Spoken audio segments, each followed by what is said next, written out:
Good morning. So on Monday, you have an exam in neonatal, and I just want to clarify what's going to be on the exam. The PowerPoint that we just completed on neonatal oxygenation is not on Monday's exam. So you don't have to study that for the test coming up on Monday. What will be on the exam is all of the neonatal disorders that we went through. So that entire PowerPoint, as well as the second PowerPoint of the semester called Fetal Transition. And at the end of the PowerPoint, we went through the Dubowitz or Gestational Age Assessment. So there's a question on that. There's a question on high bilirubin in neonates. And there was one more. Oh, the Silverman-Anderson scoring. All right, so let me put that down on the whiteboard.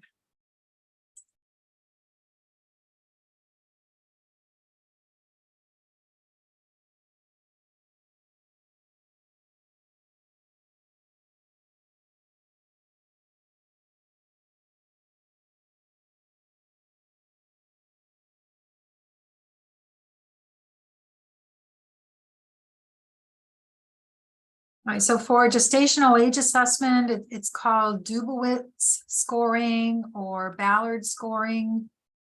And it's determining the actual gestational age based on physical maturity and neuromuscular maturity.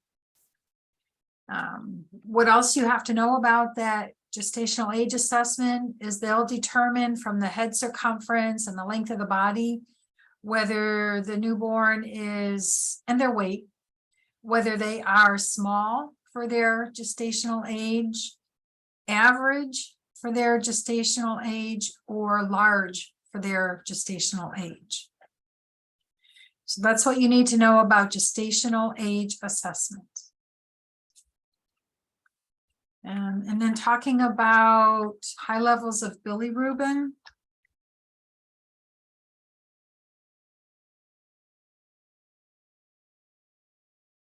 Just saying elevated bilirubin.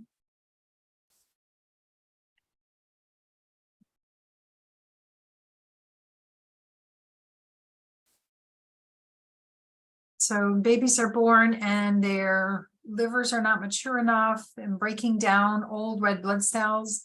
A lot of bilirubin builds up in the blood and it can be toxic to the brain. So they can convert the bilirubin into non-conjugated bilirubin by either putting them in the sunshine, which is impossible in the neonatal ICU. So you'll see the billy lights or the fluorescent lights on the babies, and that'll convert it to the bilirubin to a non-toxic form.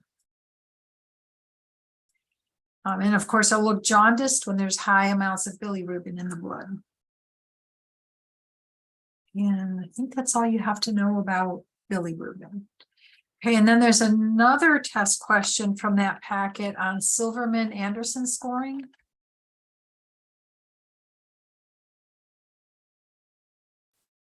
And that's looking at work of breathing. And if it's work of breathing is really bad, they get a score of 10. If their work of breathing is normal, the score is like 0. And what are the different parts of the Silverman-Anderson scoring? So I would like for you to look that up and be familiar with it in order to answer the test question on that.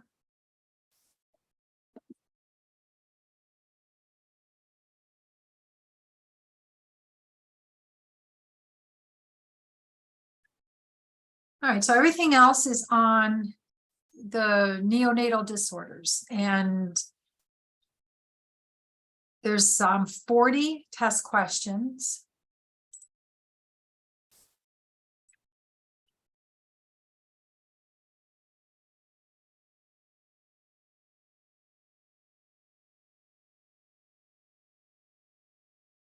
Each question is worth 1 point. There's a lot of information, so there's a lot of questions. The rubric that we came up with, or the summary of all of the neonatal diseases or disorders that we came up with, is a good way for you to review for the test. I'll go through some questions that I think I need to point out. But make sure you're reviewing all of your diseases or disorders. There's a lot of questions on chest x-rays. So just like you reviewed chest x-rays for that quiz that you took, there are questions on the exam about chest x-rays on the neonate.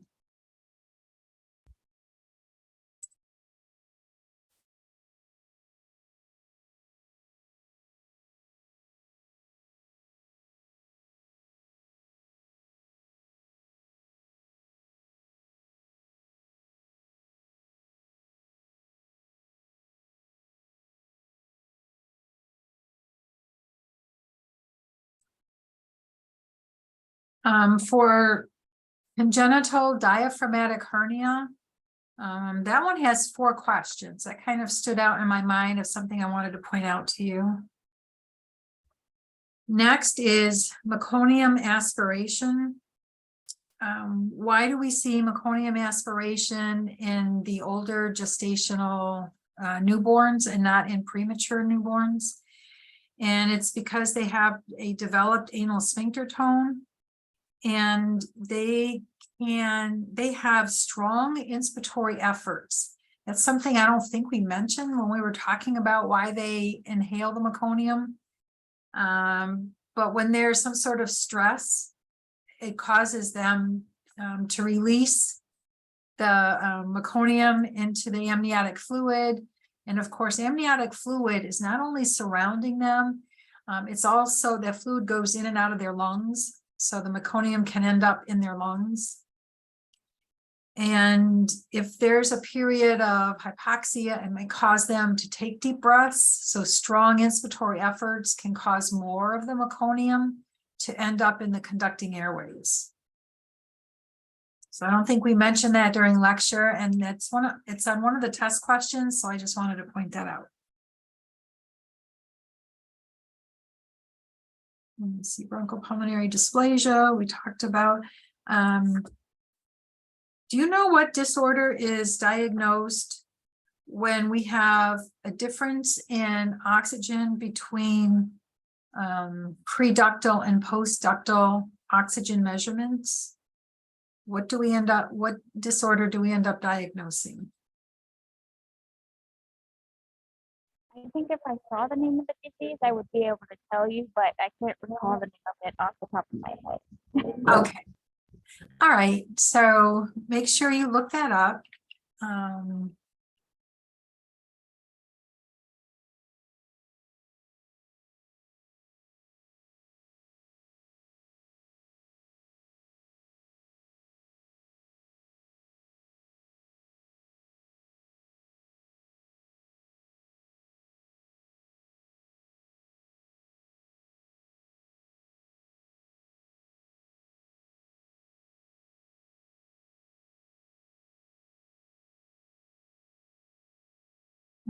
So that's another test question.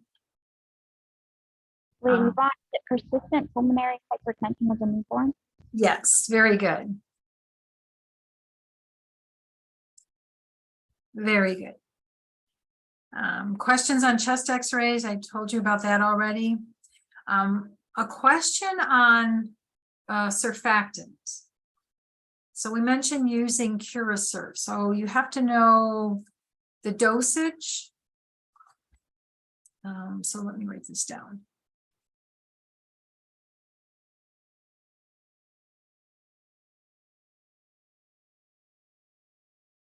You have to know the dosage. You have to know where the surfactant comes from. 2.5 milligrams, and from the Curasurf is from pig, right? Yes, very good. And yes, that's the correct dosage. Does it have to be refrigerated? And the answer is yes. Do you shake the surfactant before delivering it? No, because doesn't it create bubbles or something? Yes. How did you know that? Did I mention this during lecture? I think you did. Oh, okay. I didn't think it was part of lecture and I saw it on the test. So I thought I would point that out to you.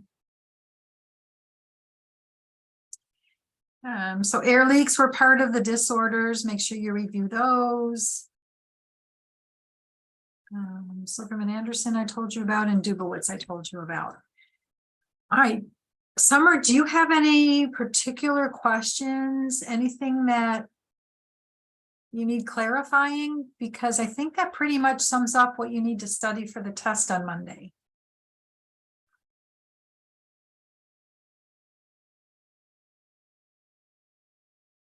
You guys had pretty good exposure to it. So we had lecture. You had your presentation where you had to present all of the different disorders or diseases. You had to take a quiz on the chest x-rays, and you had to do the case studies in the textbook on some of these different anomalies. You also have to know what Pierre-Robin syndrome is. You have to know choanal atresia. Choanal atresia, I remember talking about that. I don't know if I mentioned anything about Pierre-Robin, so you do have to know that one also.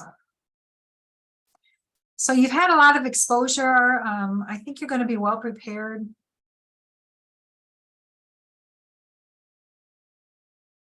I think so too. Oh, okay, good to hear.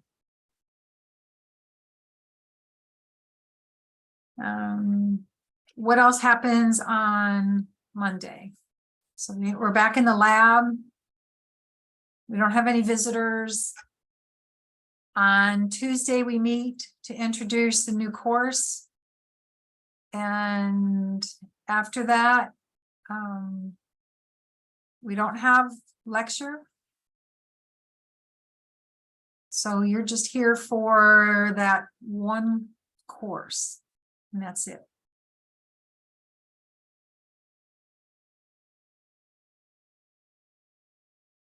Okay, I will stop the recording. You guys have a good day.